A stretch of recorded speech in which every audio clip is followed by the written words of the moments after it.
Alright, good morning, boys and girls. I want to start by reading a story to you, and it's about a character you might already know, Geronimo Stilton, Mouse in Space. Chapter 1, 2 Cheese Brains and Black Masks. It was a dark, chilly, moonless night, and I was snoring contentedly under my cozy comforter. I was having the most fabulous mouse dream. In my dream, I was floating in space, happily hovering over cream cheese asteroids, Swiss cheese planets, and mozzarella comets. Just as I was about to nibble on a yummy-looking cheese crater, something woke me up. I heard a click, like the sound of a lock being broken. Then I heard a creak, like the sound of a door opening. And finally, I heard a swish, swish, like the sound of muffled feet. Holy cheese! Someone was in my house! In a panic, I grabbed something to protect myself. Unfortunately, it wasn't a baseball bat. It was my slipper. Rats! Still, I forced myself to scamper into the living room, and that's when I saw them. 2 shadows in the dark. Ah! I yelled. Ah! Yelled the shadows. Ah! Who's there? I yelled louder. So I was so scared, my heart was racing. The shadows were looking more like mice wearing masks. Who are these intruders? What did they want? Money, jewelry, a homemade Swiss cheese sandwich on rye? I'd have to wait to find out. A moment later, I fainted. Clunk! This is a good beginning because I think throughout the rest of the story we're going to be trying to figure out who these intruders are. I woke up the following morning when a ray of sun hit me in the eye. With a groan, I sat up. Then I rubbed my head where an enormous lump had formed. Who am I? Where am I? What time is it? And why aren't I in my bed? And why do I have an enormous lump on my head? I muttered. Then I tried my best to answer myself.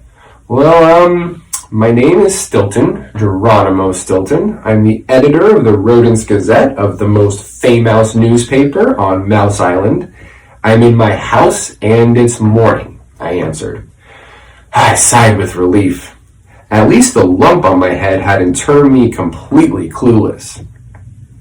A few seconds later, everything came rushing back to me. The 2 shadows sneaking at my house the night before, grabbing my slipper, fainting. Had anything been stolen? I ran to check on Hannibal, my little red fish. I gave him some of his favorite food, and he slapped his tail in greeting. He was as frisky and cheerful as ever. Then I checked my collection of antique cheese rinds. I'm very fond of them because I found each rind, one by one, in antique shops all over New Mouse City. Not one was missing. Phew! So Geronimo Stilton collects little parts of cheese. I began opening drawers and cabinets to make sure everything was where it should be. Carefully, I pawed it all.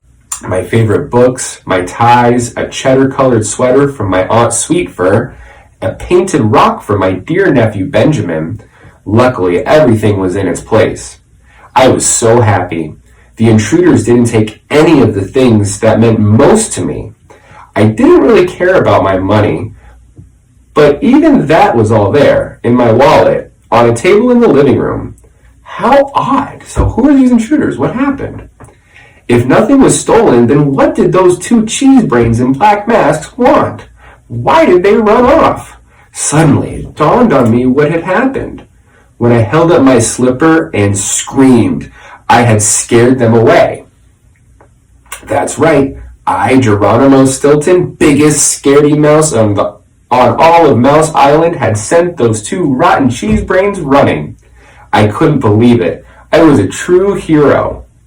I couldn't wait to tell everyone. I scampered to the bathroom and began getting ready for work, happily whistling to myself. I looked at myself in the mirror. Yes, indeed, I did look stronger and prouder. In fact, you could say I looked heroic. I was so busy staring at myself in the mirror that I hadn't heard the phone ringing. I picked it up after the 10th ring. It was my grandfather, William Shortpaws. "Grandson, what are you doing? Why didn't you pick up the phone sooner?" I refuse to be kept waiting. Get your tail in gear, pronto! There were a ton of robberies in the city last night, he screeched. I know, grandfather. Last night 2 cheese brains in black masks broke into my house too, but I chased them away with a slipper. Oh, and then I fainted, but still, I was a real hero, I squeaked. Grandfather snorted. A slipper? Sure, those slippers can be very scary. Now listen, hero, get your fuzzy head out of your fairy tale book and get moving.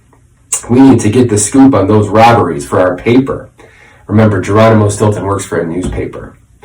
I sent your sister Thea over there with precise instructions. You need to figure out who's behind all these robberies. After you do that, write an ace article on it and have it on my desk by tomorrow morning. Got it? Now move it, he shrieked.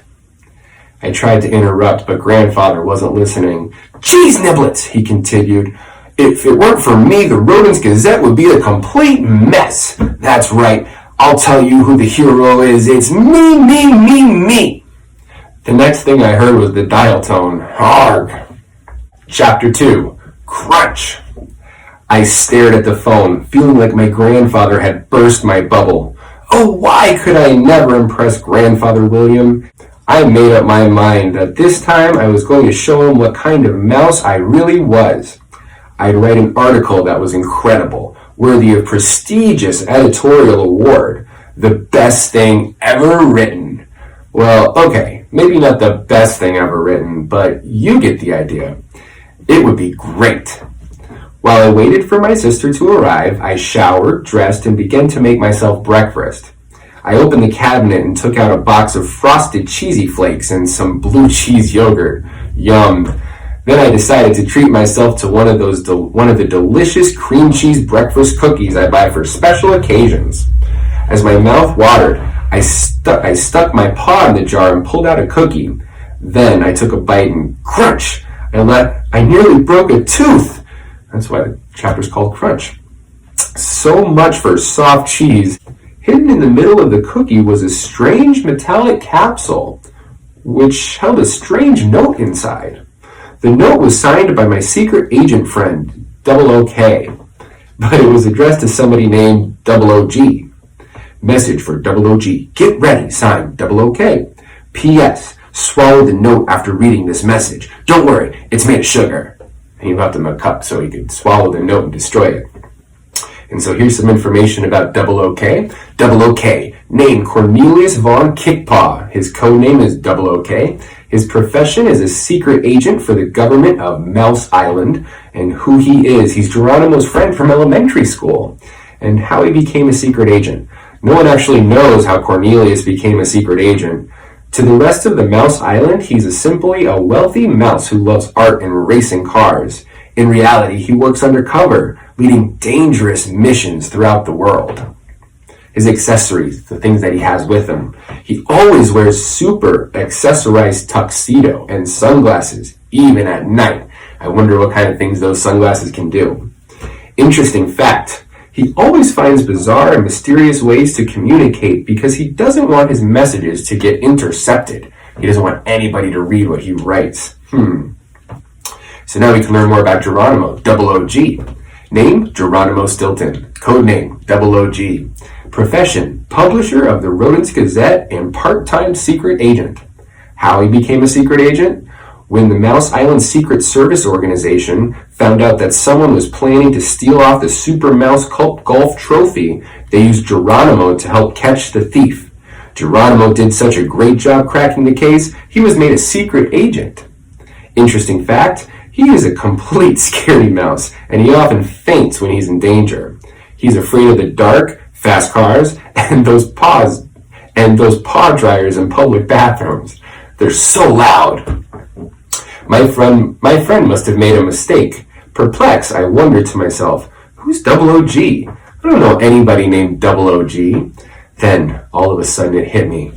I was Double OG. A while ago, I had been involved in an adventure with Double OK, where I was made a secret agent. And it has a little asterisk here, so I'm going to go look at the bottom, and that just says Do you remember? It happened in my adventure, The Giant Diamond Robbery. So we'll have to go read that book next. Double OG was my code name. Immediately I began to panic. What kind of mission did Cornelius have in mind this time? Was it dangerous? Would I make it out alive? Suddenly, my sister Thea burst into my kitchen. Oh, why did I give her my house keys? Quickly, I shoved the note in my mouth and began chewing. It really was made of sugar, but it was sticky and hard to eat. Sorry, I mumbled. Jerry, you okay? You're acting weird, Thea said. I swallowed. Sorry, the sugar. I mean, the note. I mean, the secret. I babbled. Thea looked at me strangely. Okay, listen, Garykins. I don't have time for your quirks today, she squealed. Last night there were oodles of robberies in New Mouse City, and they were all done by the same two cheese brains in black masks. She stuck a photo under my snout. I squeaked. I recognized them. They tried to rob my house too, but I chased them away with my super slipper. Your slipper? Strange, remarked Thea, but good for you, Jerry Berry. Says Jerry Berry. I always thought you were a total scaredy mouse. That's something a real hero would do. Too bad, though. Her voice trailed off. Too bad what? I squeaked. Thea didn't answer. She was nibbling one of my cream cheese breakfast cookies. I started to feel worried as Thea chewed and chewed and chewed. Finally, I couldn't take it anymore. Too bad what? I screeched. Thea swallowed and patted her mouth with a napkin. Finally, she said, too bad those crooks will probably come back to your place to finish off the job. If I were you, Garykins, I'd sleep with one eye open tonight. So his sister Thea is telling him that those robbers might come back and he better be careful. Instantly, I felt sick. Moldy mozzarella! Now I probably won't be able to sleep at all tonight, I squeaked. Good idea, Thea agreed. Now you better get to work. Grandfather wants you to write a Rat-to-Zero Prize winning article for the paper. I've already got the headline. Hero Geronimo Stilton chases away cheese brains. After Thea left, I sat down at my computer, but I couldn't concentrate. I kept thinking of those two thugs in black masks. Would they come back tonight? Would they be mad? Would I live to tell the tale? Before I knew it, I was shaking. Some hero I was. Absent-mindedly, I stared out the window. That's when I noticed something odd. Overnight, enormous billboards had sprung up everywhere. There was even one right in front of my window. It said, afraid of thieves? Protect yourself and home with the best anti-thief devices on Mouse Island. Save Squeak, and it gives the phone number. Who would need an anti-theft device? I thought. Then I hit my forehead. I did! I dialed the number for Safe Squeak. I was greeted by a recorded message. We are out of the office installing Safe Squeak anti-theft devices. Please leave your message. Your call will be returned faster than you can say squeak. I left my message. My name is Geronimo Stilton. I'm interested in having an anti-theft device installed. Please call me back as soon as possible. And chapter 3 is called What Service?